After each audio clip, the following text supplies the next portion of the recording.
A Guerrilla Podcast Syndicate production. Samut-Sari Conversation with Mimi. To connect with other women who may need someone to talk to around everyday's life issues and challenges. From managing career and household to inner productivity, relationships, and other hot topics. Samut-Sari Conversation with Mimi.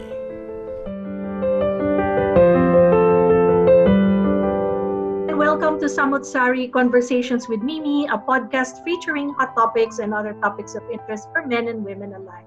This is your host, Mimi Lorilla. Sometimes you are with me solo, and sometimes we are with guests. So when we feature guests, we feature them for their passion and commitment to their profession or talents. Here at Samutsari, we share stories to inspire you, stories from ordinary people who make extraordinary things.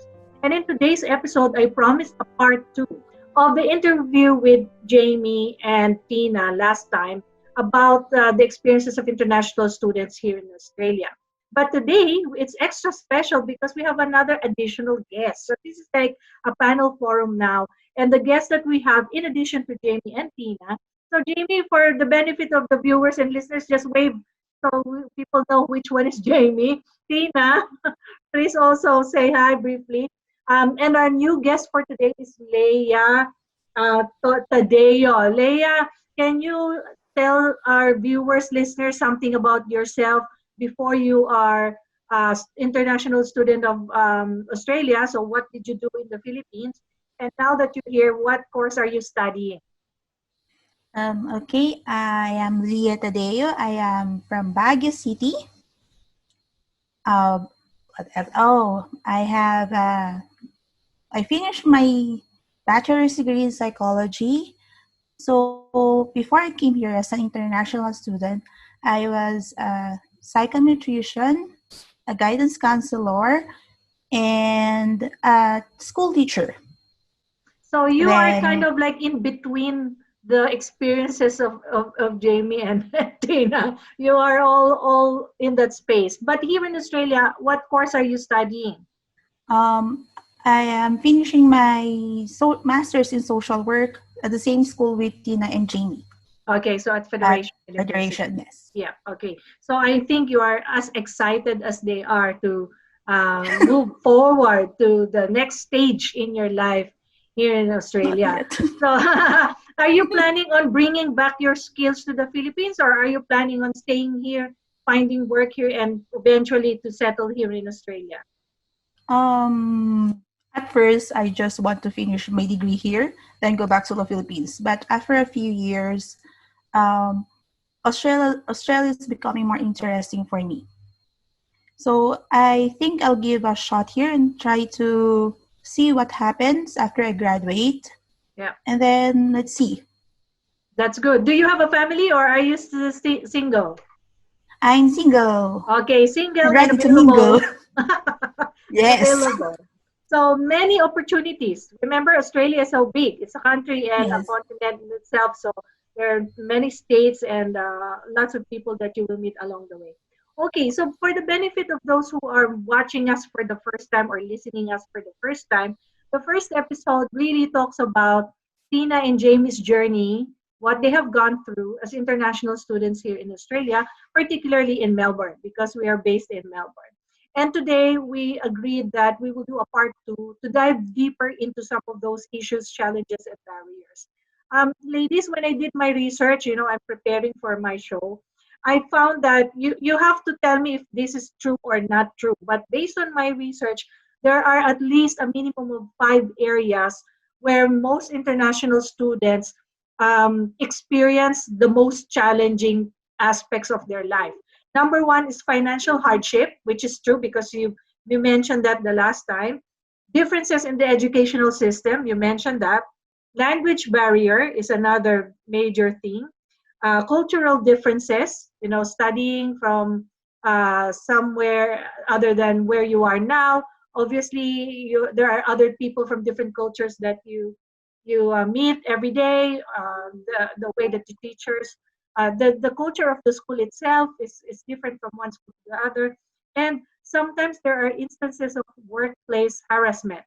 And this is because if you are working outside of the school to make ends meet, then you are, you would definitely experience also those little, I don't know, not necessarily bullying maybe, but some difficulties to adapt to your work, especially if you're working in a different job right now to survive. So I want to open the discussion right now in terms of what you think among the five that I mentioned is very relevant to you or is more rampant or prevalent as far as Filipino international students is concerned. So anybody can respond to that question because I've been away from the school for so many years, so my experience might be different from yours. But now that you all share the same school, you know each other, and the pathway to residency, for example. Have you ever experienced any of these five difficulties? Maybe that's the other way of opening up that question. Yes, I definitely experienced that one. Which one, Tina? All of them? Uh, Some of them?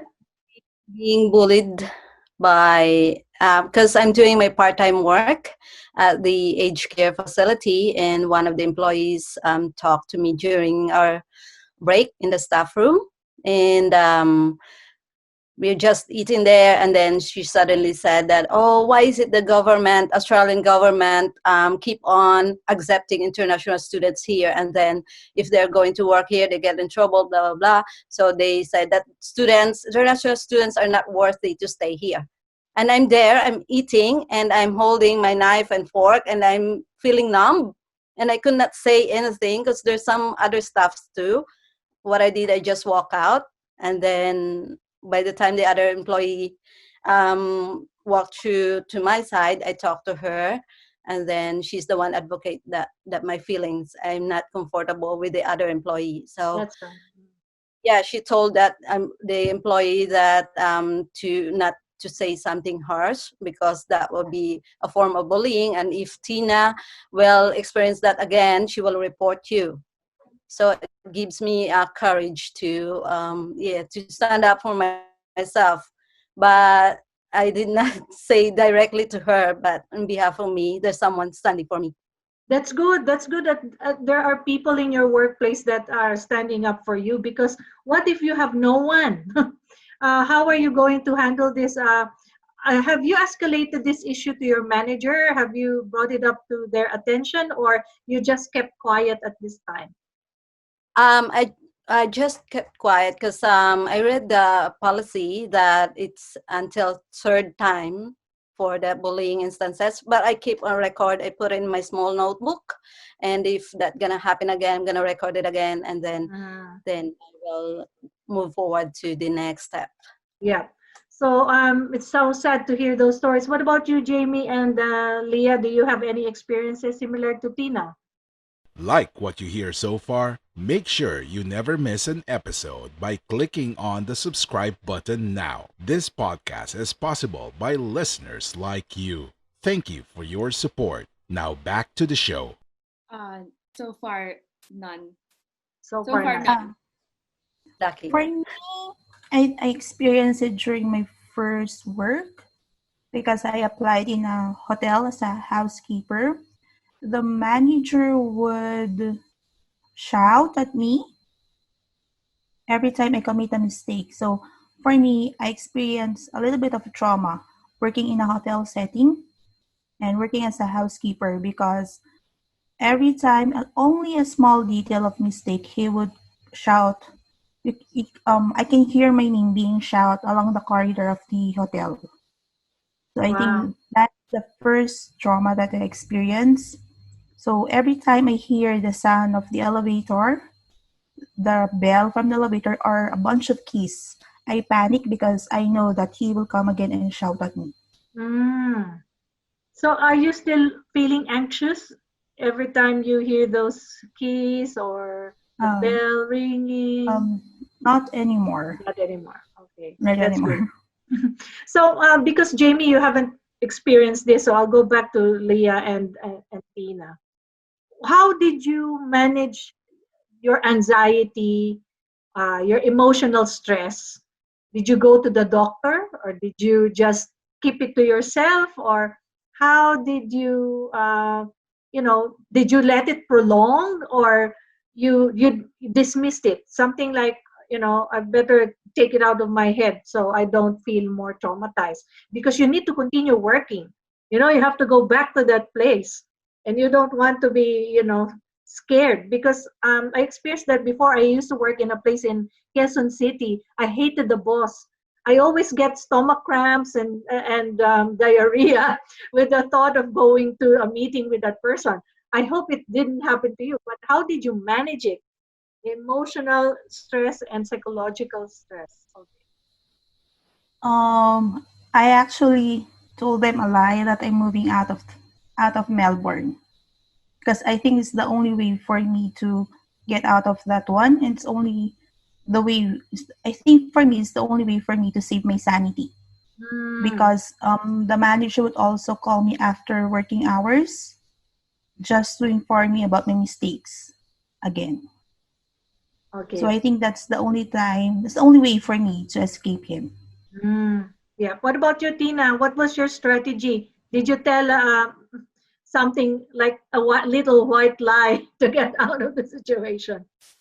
As for me, I just widen up my perspective, my thinking, the way of my thinking, that certain employee just saying that one, maybe she's not aware of the policy or the Australian government idea while they keep on accepting international students here. Because all we Mm, know that the big part of the pie graph in the economics in Australia, if there's no international students here, the economy will back down. So that's yes. what I am one of the important person here, that why Australian government accepting us. So that's why I keep boasting myself, and then but deep inside of me there's something also, and I'm reach out with my sisters. I talk to them, and then they Okay. give me emotional support. That's good. So I'm picking up two things to protect yourself. If you don't have anyone with you, if it needs a white light to get out of the situation, why not? And in Tina's case, she's got her support network, her support system, through her family, and then through her knowing the rules of the trade. You know that you are important here. So maybe those people have not read about the rules. So that's important. The reason why we're extracting this information from you is so other people can learn from you guys if they are also in the same situation. So that was workplace harassment. Jamie, because you didn't experience that, which among the other five areas did you find the most challenging? Um, I think the most challenging among those five was the structure in the academics. Mm, I think the difference is that in the Philippines we were used to the normal true or false or multiple type kind of exams. But when I came here and studied my social work degree in Federation University, I encountered assessments that are mostly essays.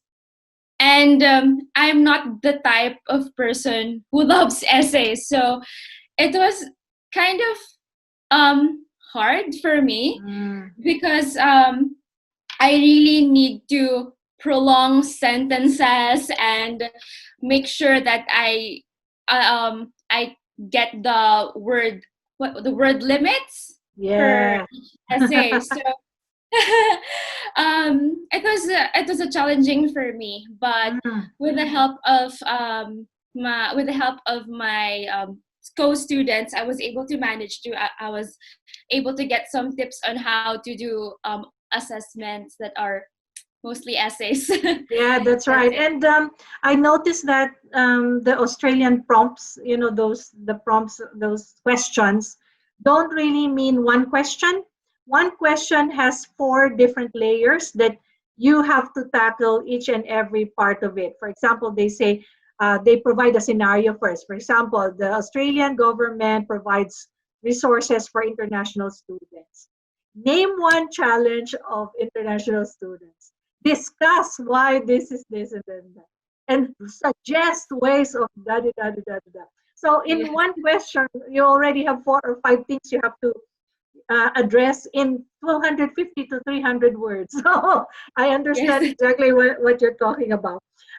So let's go back to the other area that we discussed the last time. Financial is really a very challenging thing for international students to face. And Tina and Jamie talked about what they did, how they managed to raise the funds to study here. So, Leah, in your experience, are you sponsored by the Australian government? Are you a scholar from the Philippines? Did you self-fund your studies here? How are you surviving your everyday needs and your tuition fees and all of that? If you don't Um, mind me asking that question. it's my father who provides all of my financial needs. So because our tuition fee is really expensive, and it's really impossible for only one person to earn that much amount of money in a certain month. So we have to pay around more than 12,000 every 4 months, 5 months. So Wow. it's really impossible with our limited working hours. We cannot. It's really impossible for us to pay that on our own. Mm. So So my father, scholar ni Papa. Papa, opo. That's okay. Scholar po ni The Papa. thing is, at least you have some parents to, support you. That they really want you to succeed here. So your success is their payment that you cannot return to them in a material way, but it's the feeling of the pride and your achievement is the Yeah. prize that they are really after. So my hypothetical question is, what if you can't do your work at the moment, or somebody or your boss fires you? What would be your strategy in order to raise funds again to make you float, meaning to make you financially afloat while waiting for a job? Because remember, you're almost done, and sometimes with I heard some people there on a bridging visa. I'm not sure whether your visas are current or whether you're bridging visa. So there are also, like you said, some restrictions on the number of hours that you can take for your work. So what would be an alternative for you while waiting for the job? What would you do if you run out of cash? If you get fired from your job right And ask my father again for money. now? That's Ask the your only father way. for more money. Okay. Do Because you with the have pandemic, land in the Philippines you can sell, or farm animals you can sell, or things like that? yes, Okay, I so think at I least still there are have some one resources left. available. Yeah, Tina, what about you? What are you going to do if worst comes to worst at the moment? Um, Actually, I'm engaging in online business right now. Okay, so doing something online is good. So what is this Um, online business? Maybe some people are listening to us might be interested in your online business. it's an Enagic product, but actually, it was just suggested by my friend from Canada, Okay. and I am just a student visa holder here, and I don't have enough money to start that business. So she helped me. Okay. She actually gave me money to do the registration form and everything. So I am so lucky. Okay, so at the moment that helps you out with your commission and your product sales, maybe. Yeah, that's good. Yeah. So online is good. I haven't really thought about that, but that's a good suggestion. Jamie, what about you? What would you Uh, do if worst comes to worst? Actually, I am thankful that my brother is a chef. So I'm actually collaborating with him. Actually, it's an idea now, especially now because he has limited work. But we were collaborating about selling food, like Filipino food that he cooks. So maybe I'll share it with you if you're interested. We're doing online business as well, just like Astina's, of Filipino online food for extra income, especially That's during this. good. So which areas are you servicing? Are you servicing whole of Melbourne, the east, the west, the north? Um, as of now, maybe we're servicing the north part of Melbourne. So if people are Okay, that's interested, good. That's great. So send me the link so we can promote it as well. Ikaw of din, course, Tina, send me the link so we can promote it. You know, we have to help each other. At the moment, what I'm doing is I'm studying, like self-study. For example, how to do social media management, how to do. So I'm more on the service-oriented industry because I want to upskill myself. So I can also do other on the side things aside from my day job just because I'm interested in it, and we always talk about upskilling, learning, continuous learning, always trying something new. So what is the secret to a person who is an international student to survive? Like last time, that was where we landed, Tina and Jamie. That was our last topic, but we ran out of time. So I want to kind of extend that subtopic, if you want to call it subtopic.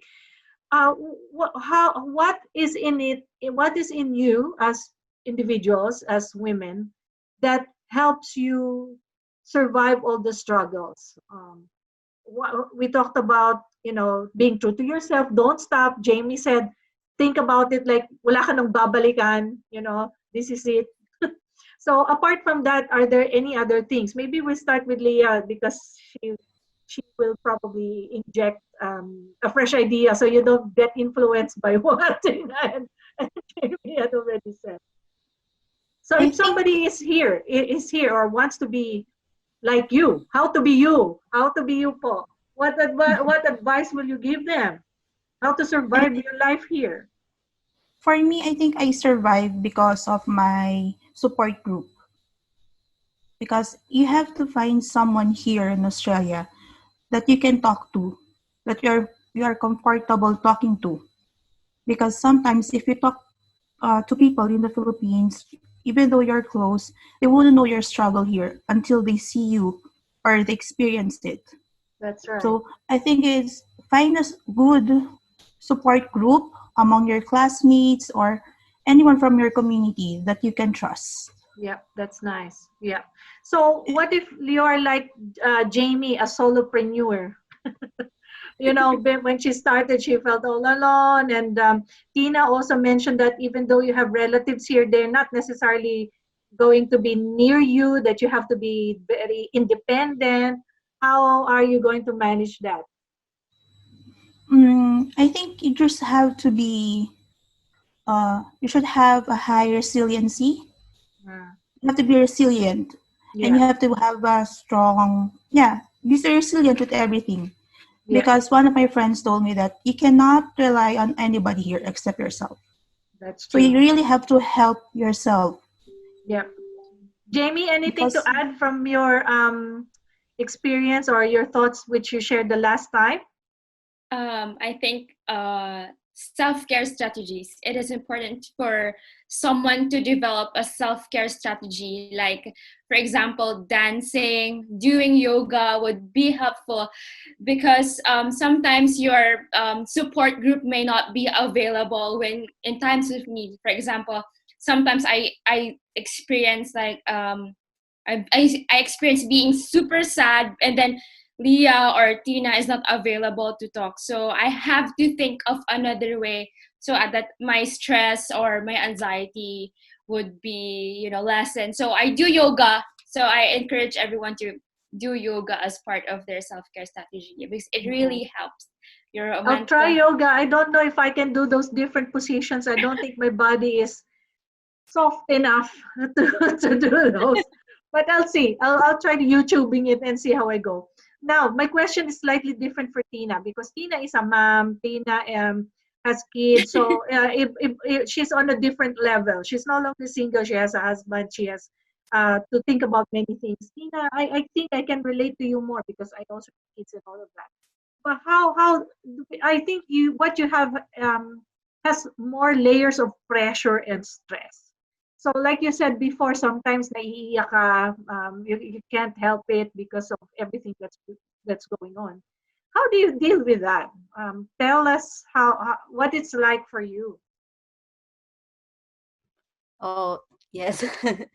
So I think I am lucky enough that I'm with my husband here in Melbourne. Because otherwise, if he wasn't here, I am in depression stage maybe.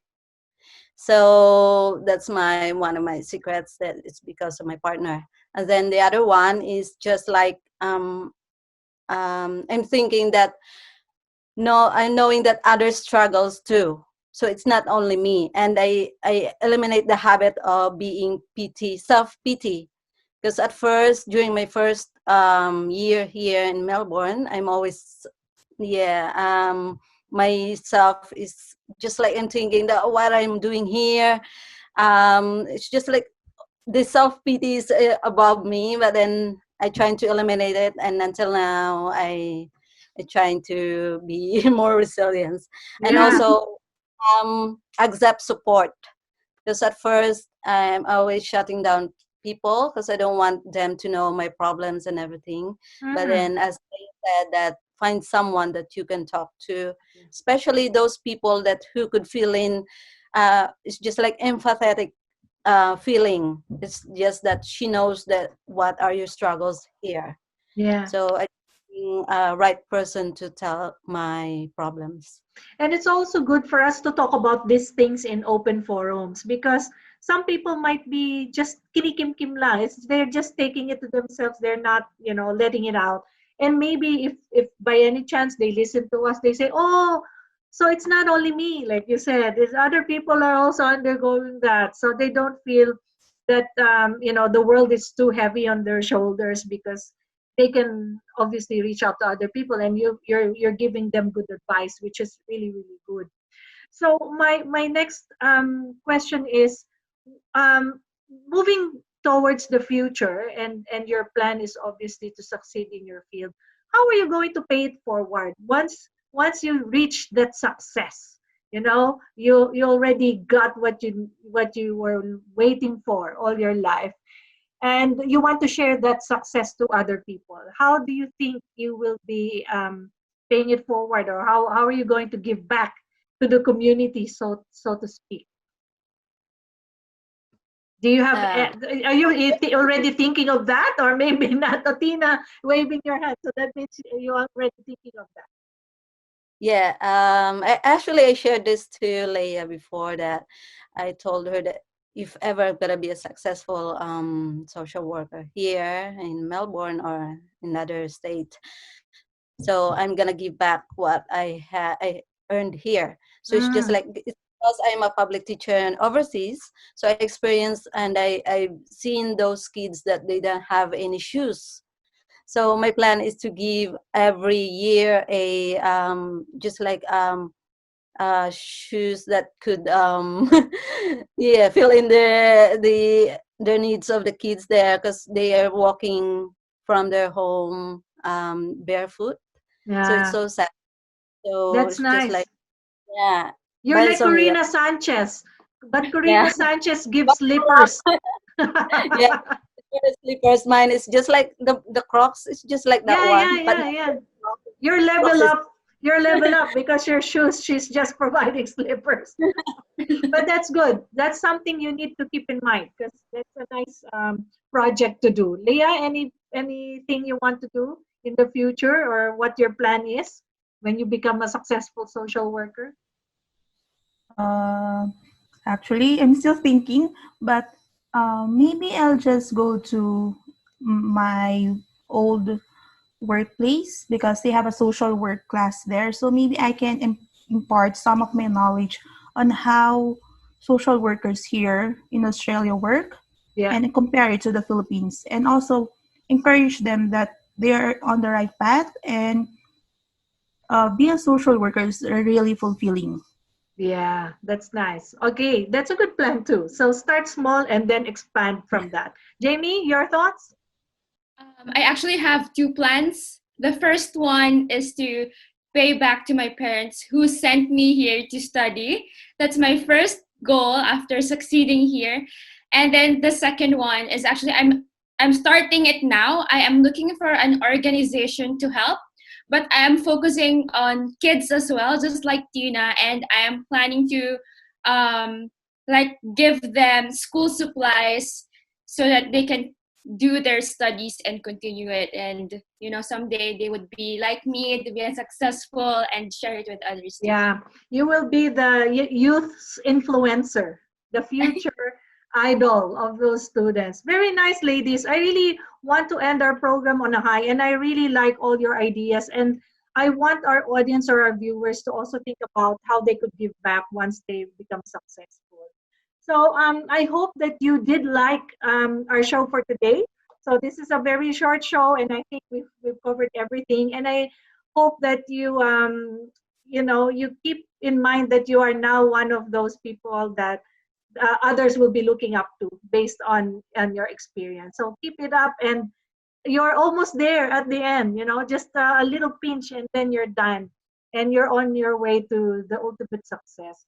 So Jamie, Tina, and Leah, very, very thank you. I really, really am appreciative of the fact that you're here. I think we have to end the program now, and hopefully you guys can come back when you're successful. Tell me what you have been doing, and that will be the greatest gift that you can offer my show, which is to continue to become my consultants. You're like my consultants now because we share our experiences and share it to the others. So thank you, ladies. And for the rest of our viewers, if you have any other stories or topics that you wish to feature in the show, please reach out to me via my email, amy@dynasocial.com. Samutsari is a member of the Guerrilla Podcast Syndicate. Please watch the other shows of the Guerrilla Podcast Network, but watch my show as well. Obviously, Samutsari, please like and subscribe to my YouTube channel. Thank you, ladies. Let's say goodbye to them. And here's wishing you a good day. And to all my viewers, hope to see you in the next conversation. Bye. Thank you for listening. Make sure to visit our website at www.guerrillapodcastsyndicate.com, where you can subscribe to the show in Apple Podcasts, Google Podcasts, Spotify, Stitcher, or via RSS, so you'll never miss a show. While you're at it, if you found value in this show, rate and review this podcast and share it with your friends. You can also join the conversation with Guerrillas RV on Facebook, Twitter, and Instagram. Please consider on making a donation to help us keep making the podcast you love. If you have any questions, feel free to reach out to us. A Guerrilla Podcast Syndicate production.